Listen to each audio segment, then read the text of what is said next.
Hello दोस्तों, दुनिया की सबसे पुरानी सभ्यताओं में से एक भारतीय सभ्यता में विज्ञान और तकनीक की एक मजबूत परंपरा रही है। प्राचीन भारत ऋषि और संतों की भूमि के साथ साथ विद्वानों और वैज्ञानिकों की भी भूमि थी। शोध से पता चलता है कि दुनिया में सबसे अच्छा स्टील बनाने से लेकर दुनिया को गिनना सिखाने तक आधुनिक प्रयोगशालाओं की स्थापना से सदियों पहले भारत विज्ञान और तकनीक के क्षेत्र में सक्रिय रूप से योगदान दे रहा था। प्राचीन भारतीयों द्वारा खोजे गए कई सिद्धांतों और तकनीक के आधुनिक विज्ञान और टेक्नोलॉजी के मूल सिद्धांतों को बनाया और मजबूत किया, जबकि इनमें से कुछ को महत्वपूर्ण योगदान के लिए स्वीकार किया गया। तो चलिए दोस्तों, देखते हैं प्राचीन भारत द्वारा वैज्ञानिक और तकनीक की दुनिया में कौन कौन सा योगदान दिया है।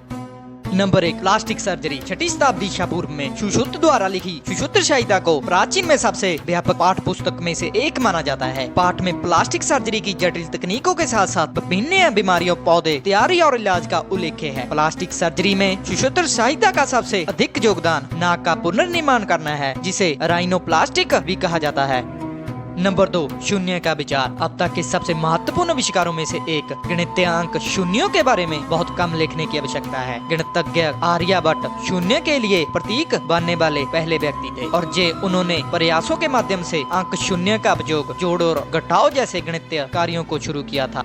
नंबर 3, सूर्य केंद्रित सिद्धांत। प्राचीन भारत के गणितज्ञ अक्सर सटीक खगोलीय भविष्यवाणियां करने के लिए अपने गणितीय ज्ञान का प्रयोग करते थे। इनमें से सबसे महत्वपूर्ण आर्यभट्ट थे, जिनकी पुस्तक आर्यभट्ट उस समय की खगोलीय ज्ञान के शिखर का प्रतिनिधित्व करती थी। उन्होंने सही प्रतिपादित किया कि पृथ्वी गोल है, अपनी धुरी पर घूमती है और सूर्य के चारों ओर घूमती है। अपने सूर्य केंद्रित सिद्धांत उन्होंने सौर और चंद्र ग्रहण, दिन की आबादी और साथ ही पृथ्वी और चंद्रमा के बीच की दूरी के बारे में भी भविष्यवाणियां की थी।